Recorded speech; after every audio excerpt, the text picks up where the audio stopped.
पद्म श्री पुरस्कार से सम्मानित होने का ये मतलब नहीं हो जाता ना कि वो देशभक्त हैं।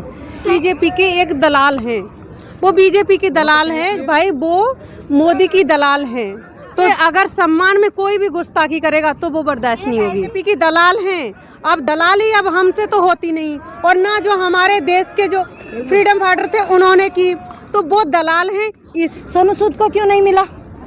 अगर ईमानदारी से पद्म श्री मिलता है इस देश में तो सोनू सूद को मिलना चाहिए था ना। एक अलग चीज है, वो है कलाकार, देशभक्ति के लिए उन्होंने कुछ नहीं किया। देश को डिबेट होगी नहीं ना, क्योंकि जिसके पापा जिसके जो है इतने महान जो है मोदी जी बैठे हों उस पे गद्दी पे, उसके लिए कैसे कुछ हो सकता है? क्योंकि ये क्या चाह रहे हैं, ये कंगना के थ्रू, ये शब्द कंगना के जरूर हैं, लेकिन ये जो सोच है, ये सोच है संघ की, संघ परिवार की। ये कंगना की सोच नहीं हो सकती, क्योंकि कंगना तो इतना सोच ही नहीं सकती। उससे बुलवाया गया, सिर्फ शब्द उसके हैं, बाकी इसके पीछे जो है ना सोच, वो चल रही है संघ परिवार की। जो मोदी जी की चमचागिरी करेगा, चापलूसी में दिन रात लगा रहेगा, उसके लिए मोदी जी इतना तो करेंगे ही। अगर इतनी भी फैसिलिटीज नहीं देंगे अपने चमचों को, है ना, तो कैसे जो है वो चमचागिरी करना बंद नहीं कर देंगे फिर? तो यही तो कर रहे हैं वो लोगों से, वो यही तो सब करा रहे हैं। और क्या करा रहे हैं? वो जो अपनी विचारधारा है ना, उसको इसी तरह के कंगना जैसे लोगों से बुलवा रहे हैं। वो इतिहास को बदलना चाह रहे हैं। देश तो लगेगा ही। अगर महिलाएं सड़कों पे आ गई, क्योंकि महिलाओं की आधी आबादी है, अगर महिला भी सड़क पे आके बैठ गई तो कंगना को तो दिख रहा है तेरे पापा तो गए, वो नहीं फिर टिक पाएंगे। जो वही है मोदी जी, कौन है वो भाई? आजादी पापा के आने के बाद ही तो मिली। एक लड़की को या एक महिला को आज़ादी कब मिलती है? जब उसके सर पे कोई उसका पापा, उसका जो है गॉडफादर बैठा हुआ हो, तभी तो वो आज़ाद महसूस करती है। तो उसके गॉडफादर बैठे हुए हैं मोदी जी, इसलिए उसको 14 से आज़ादी लग रही है। 14 से पहले उसे गुलामी महसूस हो रही थी। उससे कोई ये पूछे कि 14 से पहले तुझे ऐसी कौन सी आफत पड़ गई थी? इस फिल्म इंडस्ट्री ने 14 से पहले तेरे साथ कौन सा ऐसा अत्याचार कर दिया था? क्या तू तब नहीं इस इंडस्ट्री में काम कर पा रही थी, या तब इतने सम्मान से नहीं जी पा रही थी? अब ऐसा क्या हो गया 2014 के बाद है? पूरे देश का गला घोट दिया इस संघ विचारधारा ने, इन संघ प्रचारकों ने। इतनी भ्रांतियां इन्होंने फैलाई हैं समाज में।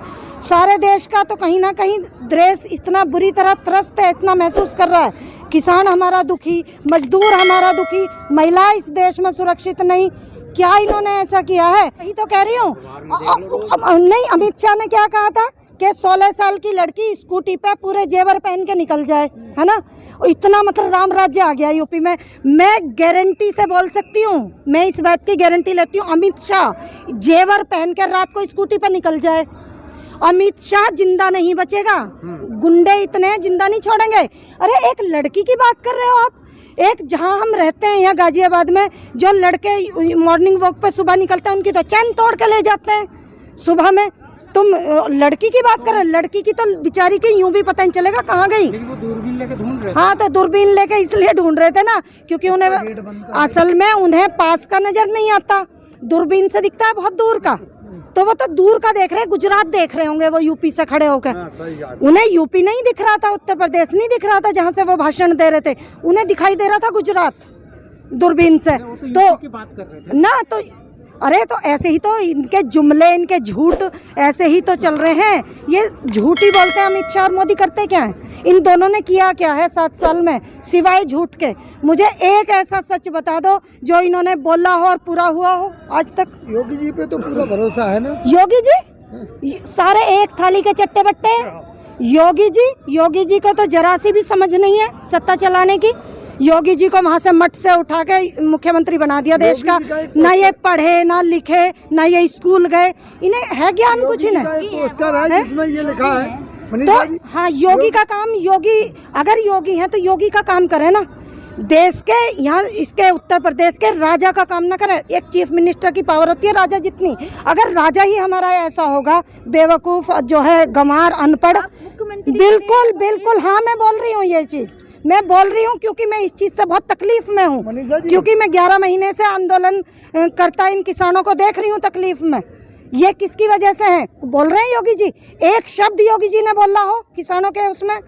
और इनके बिजली पानी तक तो उन्होंने कटवाए शुरू में। योगी जी का एक पोस्टर है जिसमें लिखा है कि 1.5 करोड़ महिलाओं को सरकारी नौकरी मिली है। वो 1.5 करोड़ महिलाओं को सरकारी नौकरी वो कागजों में ही मिलती है और उसका प्रचार होता है दिल्ली में। सारे होर्डिंग बैनर दिल्ली में लगते हैं। यूपी में देख लो तुम, क्योंकि यूपी की जनता को तो सच्चाई पता है ना। यहाँ लगवा के दिखाओ ना वो होर्डिंग बैनर, कितना पैसा इन्होंने बर्बाद करा है। जब हम दिल्ली में एंटर होते हैं ना, क्या मेट्रो स्टेशन, क्या बस स्टैंड, जहाँ देखोगे सिर्फ 2 ही आजकल फोटो दिखती हैं, मोदी जी और योगी जी, मोदी जी और योगी जी। ईमानदार सोच, ईमानदार सोच, अरे ईमानदार सोच होती ना तो देश ऐसे गर्त में, ऐसे गड्ढे में न जा रहा होता। नेक्स्ट पीएम योगी जी को देखा जा रहा है। मोदी जी के बाद नेक्स्ट जो पीएम हाँ, तो योगी जी को देखा जो जा रहा है। सत्यानाश मोदी ने करा है वो सत्यानाश में थोड़ी सी कमी रह गई ना, अभी वो आके योगी जी कर देंगे। अभी बेड़ागर खोना अभी थोड़ा सा बाकी है ना, क्योंकि जनता थोड़ी सी जागरूक है। ये उसे भी जो है ना खत्म कर देंगे बिल्कुल। इनका वही हशरोना जो बंगाल में हुआ था, इन्होंने बहुत बड़ी बड़ी बातें की थी ना। मैं ये सोच भी नहीं सकते, इनकी